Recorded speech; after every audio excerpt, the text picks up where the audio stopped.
I have yet to give a speech or have a meeting where somebody doesn't ask me the millennial question. What's the millennial question? Apparently millennials as a generation, which is a group of people who were born approximately 1984 and after, are tough to manage. And they're accused of being entitled and narcissistic, and self-interested, unfocused, lazy. But entitled is the big one. And because they confound leadership so much, what's happening is leaders are asking the millennials, what do you want? And millennials are saying, we want to work in a place with purpose, love that. We want to make an impact, you know, whatever that means. We want free food and beanbags. And so somebody articulates some sort of purpose, there's lots of free food and there's beanbags, and yet for some reason, they're still not happy. And that's because they're missing, there's a missing piece. What I've learned is that I can break it down into 4 pieces, right? There are four things, 4 characteristics. One is parenting, the other one is technology, the third is impatience, and the fourth is environment. The generation that we call the millennials, too many of them grew up subject to, not my words, failed parenting strategies. Where, for example, they were told that they were special all the time. They were told that they could have anything they want in life, just because they want it. Some of them got into honors classes, not because they deserved it, but because their parents complained. And some of them got A's, not because they earned them, but because the teachers didn't want to deal with the parents. Some kids got participation medals. You got a medal for coming in last, right? Which the science we know is pretty clear, which is it devalues the medal and the reward for those who actually work hard, and it actually makes the person who comes in last feel embarrassed because they know they didn't deserve it, so it actually makes them feel worse, right? So you take this group of people, and they graduate school, and they get a job, and they're thrust into the real world, and in an instant, they find out they're not special, their moms can't get them a promotion, that you get nothing for coming in last, and by the way, you can't just have it because you want it. And in an instant, their entire self-image is shattered. And so you have an entire generation that's growing up with lower self-esteem than previous generations. The other problem, to compound it, is we're growing up in a Facebook, Instagram world. In other words, we're good at putting filters on things. We're good at showing people that life is amazing even though I'm depressed. And so everybody sounds tough, and everybody sounds like they got it all figured out. And the reality is there's very little toughness, and most people don't have it figured out. And so when the more senior people say, well, what should we do? They sound like, this is what you gotta do. And they have no clue, right? So you have an entire generation growing up with lower self-esteem than previous generations, right? Through no fault of their own, right? They were dealt a bad hand. Now let's add in technology. We know that engagement with social media and our cell phones releases a chemical called dopamine. That's why when you get a text, it feels good, right? So, you know, we've all had it where you're feeling a little bit down or feeling a bit lonely, and so you send out 10 texts to 10 friends, you know, hi, hi, hi, hi, hi, because it feels good when you get a response. It's why we count the likes, it's why we go back 10 times to see if my Instagram is growing slower, did I do something wrong? Do they not like me anymore, right? The trauma for young kids to be unfriended, right?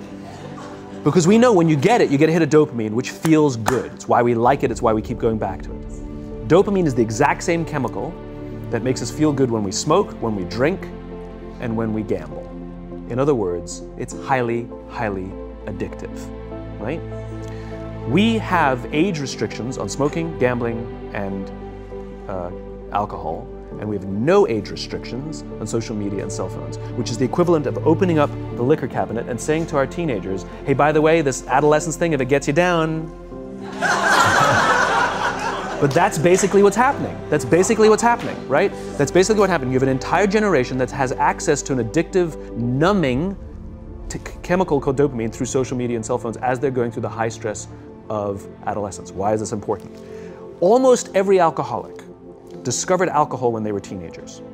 When we're very, very young, the only approval we need is the approval of our parents.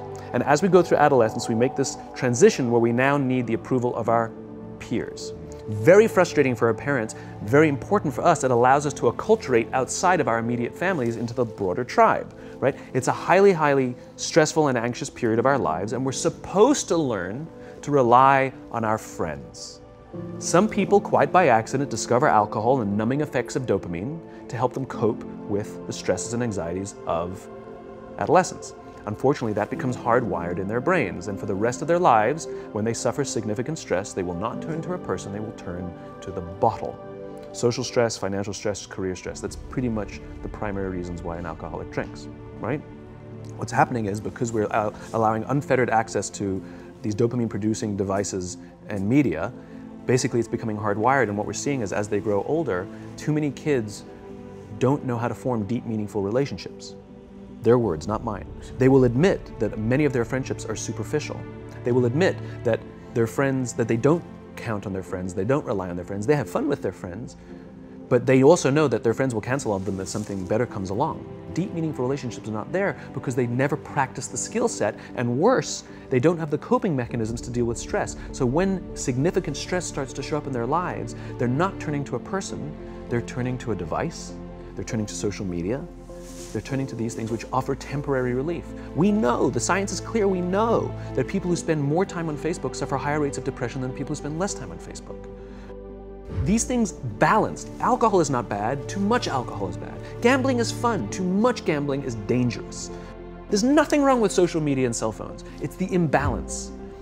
If you're sitting at dinner with your friends and you're texting somebody who's not there, that's a problem. That's an addiction. If you're sitting in a meeting with people you're supposed to be listening to and speaking, and you put your phone on the table, face up or face down, I don't care, that sends a subconscious message to the room that you're just not that important to me right now, right?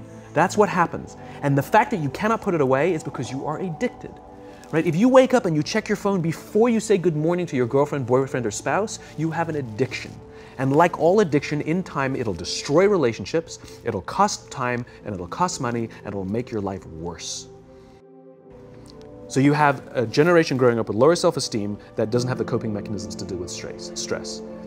Now you add in the sense of impatience. They've grown up in a world of instant gratification.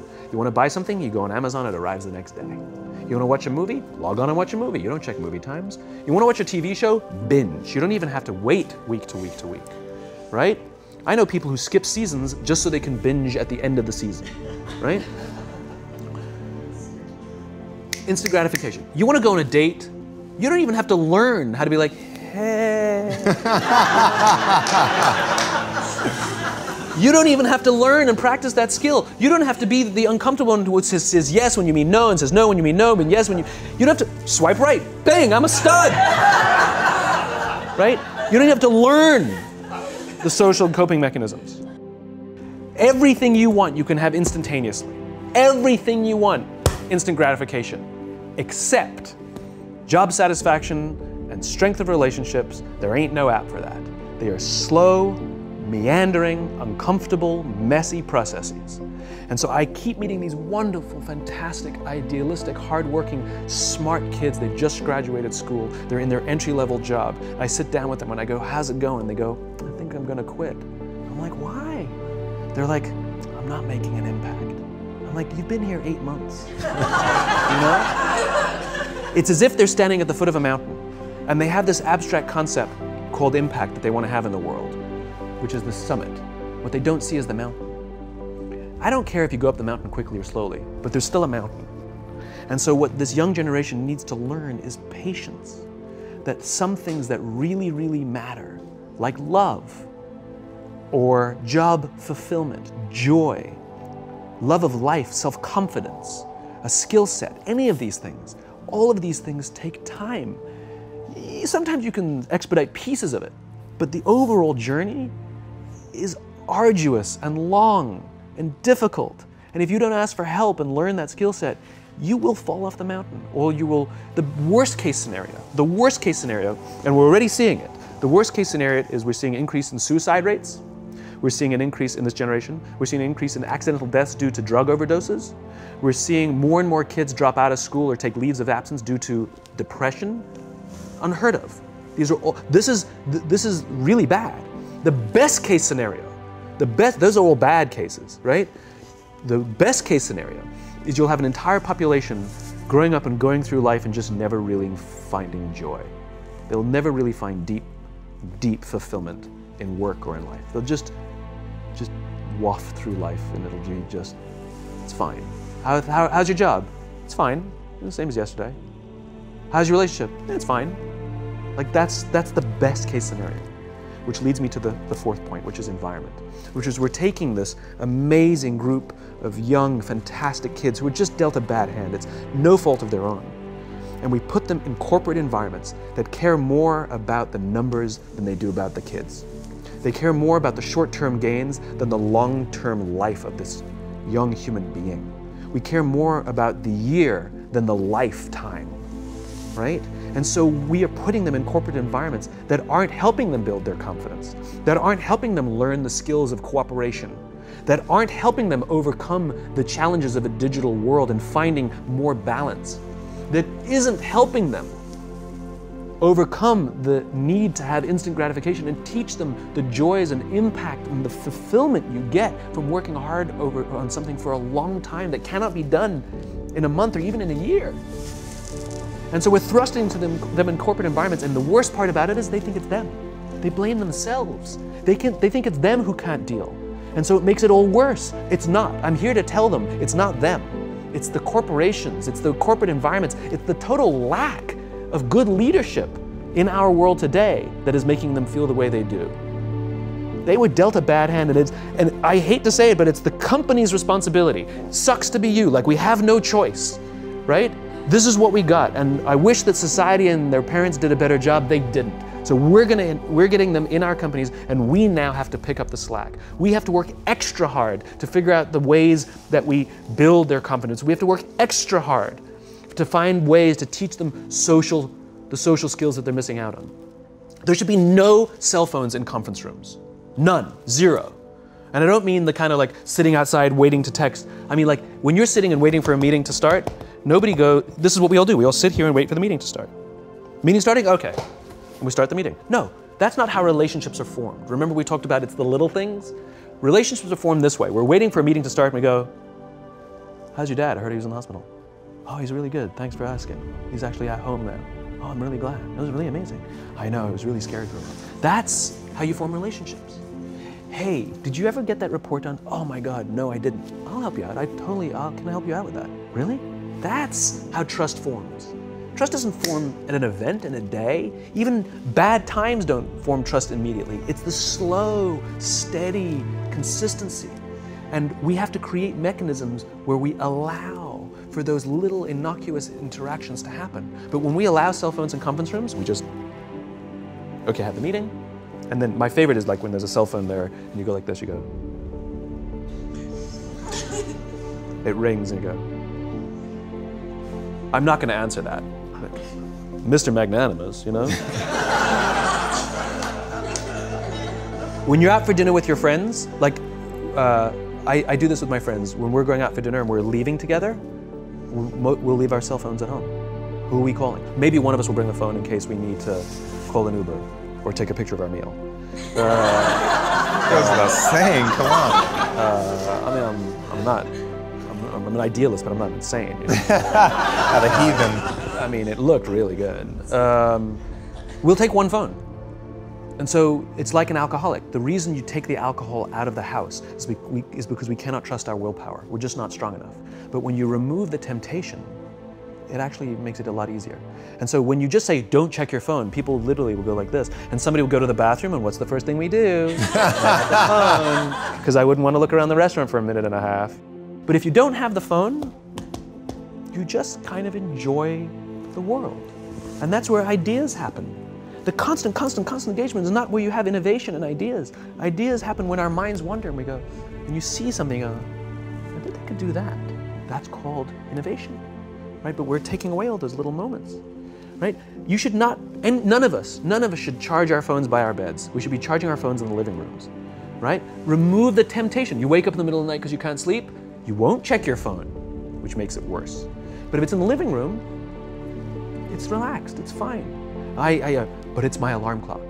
Buy an alarm clock. They cost $8, right? I'll buy you an alarm. But the point is we now, in industry, whether we like it or not, we don't get a choice. We now have a responsibility to make up the shortfall and to help this amazing, idealistic, fantastic generation build their confidence, learn patience, learn the social skills, find a better balance between life and technology. Because, quite frankly, it's the right thing to do.